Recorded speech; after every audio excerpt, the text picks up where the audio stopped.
airlines canceled more than 1,400 flights over the weekend, as a wintry storm from Virginia to Florida snarled air travel, with disruptions likely to spill over into the work week.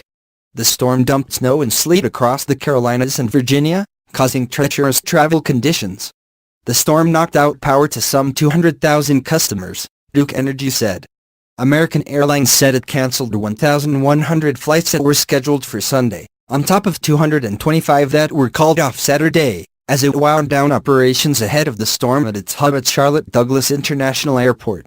The airport was the most affected on Sunday, with 1,100 cancellations, about three-quarters of its scheduled departures and arrivals, according to flight tracking site FlightAware.com.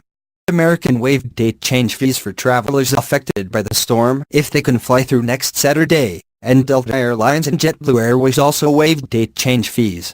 Southwest Airlines doesn't not charge travelers a flat fee to change their dates, but said customers wouldn't have to pay the difference in fare for changing their dates if they can travel within 2 weeks of the original.